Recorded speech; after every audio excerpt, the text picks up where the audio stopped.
Welcome everyone, my name is Natalie and I teach yoga here at Santa Cruz Power Fitness. I have a 200-hour yoga teacher training through a Yoga Alliance certification, and I've been teaching for about 5 years. So today we have a foundations video. We're just going to break down some of the poses that we will commonly find in a flow class, and Camille is here to help me do this. Let's get started. So today Camille is going to start in Sukhasana, easy pose. A lot of yoga classes start with this pose. It's just a way to become present, become grounded, and to prepare yourself for the rest of the practice. Now she's sitting cross-legged. If that doesn't work for you, you could always sit with the heels under the hips. And if you have any pressure in the low back, it's always a great idea to sit up on something. We have these blocks here, and if you're at home, you could use a big book or stack a couple of folded towels or find what works for you. Now, her knees are under the hips, which is really nice, and her spine is nice and long.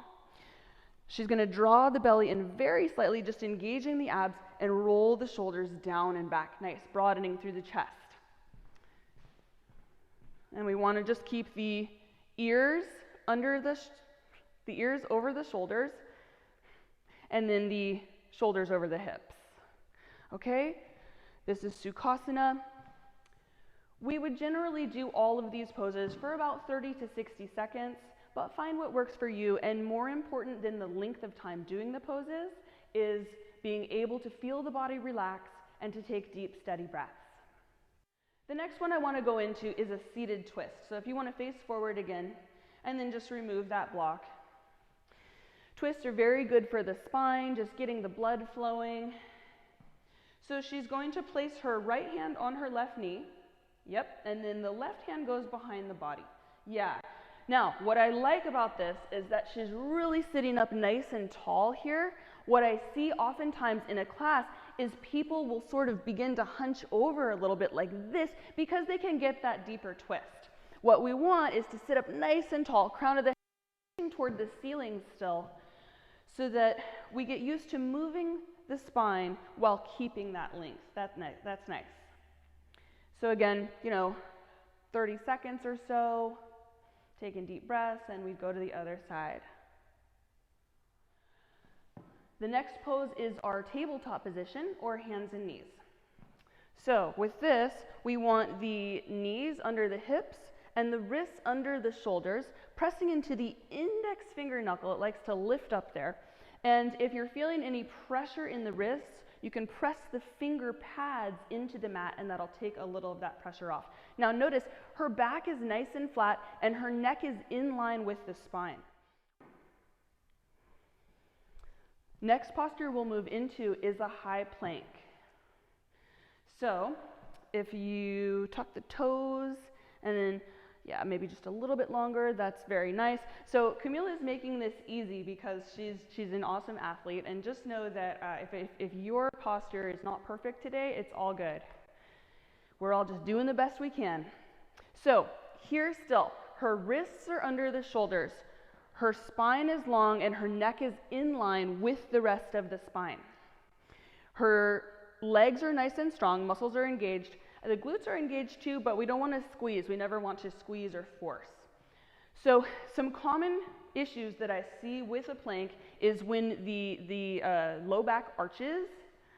We want to just draw the belly in there and use that strength. If you ever find that you cannot keep that arch out of the low back, try going to a knee plank, and that should help, right? And we want to do the postures correctly until we can, and then move into the more difficult version. Okay, the other issue that I see sometimes with a plank pose is when the shoulder blades are super close together, so we're sort of dumping into, like that. What we want is to press the floor away, broadening through the shoulder blades. And notice how her neck is in line with the spine too, right? We don't want to crank the neck up, and we don't want to drop it toward the ground. Nice long spine. From our plank, we're going to move into a downward facing dog. So if you can come back into a high plank, Now I wanted to transition this way because from plank, her wrists are already under her shoulders and her legs are long, so that's a really good position and length for her downward facing dog, right? And then of course, depending on your body, you might need to take the feet in or out just a little bit. But downward facing dog is also called mountain pose, so we want the body to be like a mountain here, with the hands, the mat, and the feet creating the apex, the base of the triangle, and then her hips are creating the apex of the triangle. Now, press that index finger down and notice that her fingertips are pointing toward the front edge of the mat there. That's great. Drop the heart toward, yeah. And then notice how her chin is tucked, keeping her neck in line with the rest of the spine. That's really nice. Now, some people are going to be rounding through the low back here. Yeah, like that. If that's the case, bend your knees and then really lengthen the tailbone up. Nice. See how that helps the spine get much longer.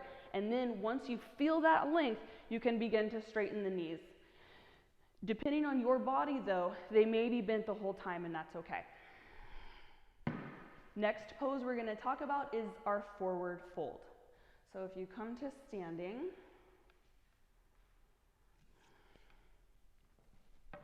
so for the base of our forward fold, we're going to just notice the feet. So for this one, let's start with the feet hip width distance. And how do we know what that is? Usually for everyone, 2 fists make up about the width of the hips there, right? But of course, if you have any kind of an injury or it just doesn't feel right, you can bring the feet in or out. Now, we want to feel all 4 corners of the feet. We're not on the heels, we're not on the toes, we're using the whole foot there. So slight bend in the knee, the hips back, and then just come into your forward fold. Yeah. If you have tight hamstrings, which is very common, or tightness through the low back, it's always a good idea to bend the knees. Yeah, and then perfect, thank you. And then let the crown of the head actually point toward the ground. So bend your knees so much that you can just rest all the way down, and you can just bring your hands down. Yeah. This pose is very good for anxiety, for stress.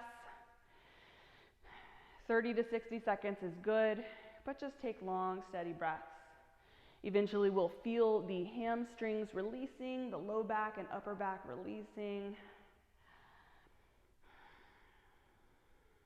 And as you begin to feel that happening, maybe you begin to straighten the legs a little bit more.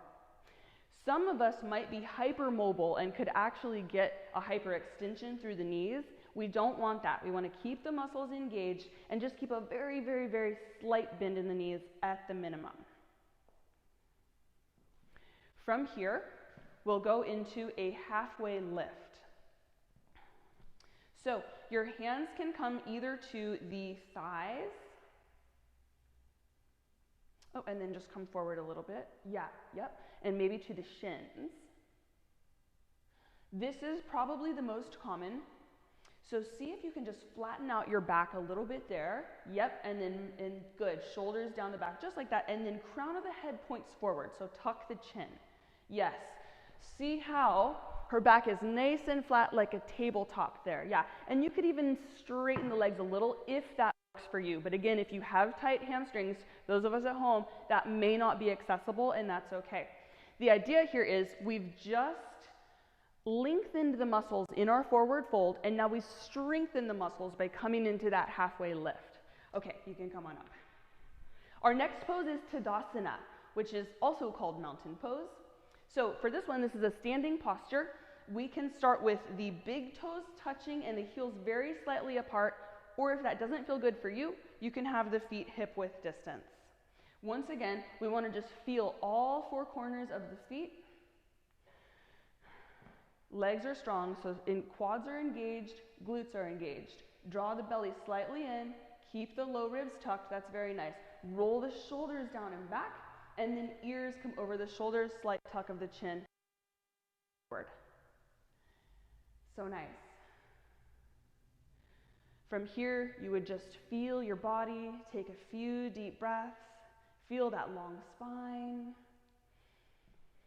The next pose we'll go into is called cobra pose. So if you come to lying on your belly,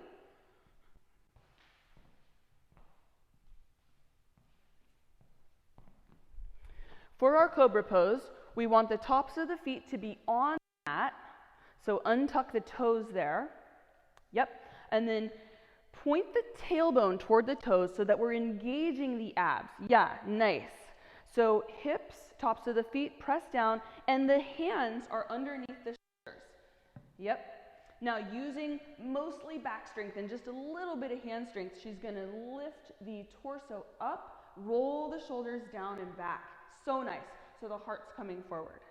Good. And we just take a few breaths there. This is very strengthening for the muscles in the back, and it stretches the abs. Good. And you can come on down.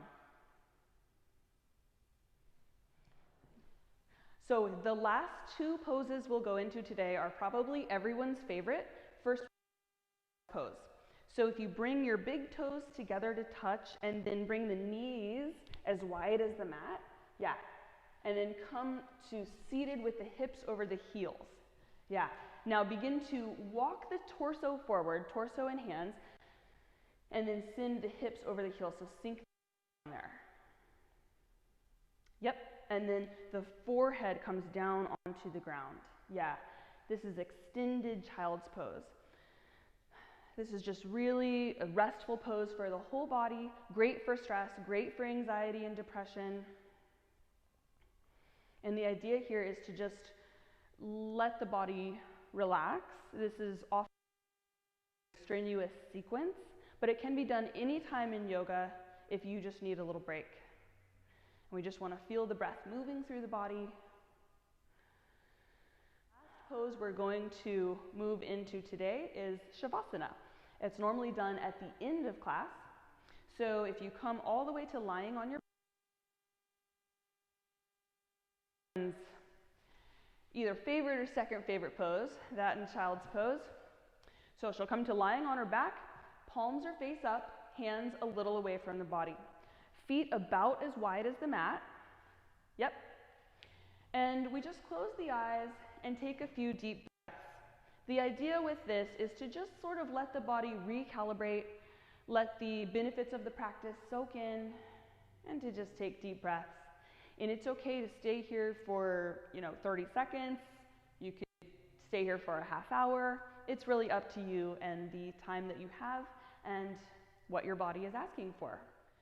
So that's the last posture we're going into today. Hopefully we'll be able to do another of these videos soon talking about some transitions, how to get from this pose to that pose, and moving through some common sequences. Also, please join me Saturday mornings at 10 a.m. for a live yoga class, either Zoom or Instagram Live.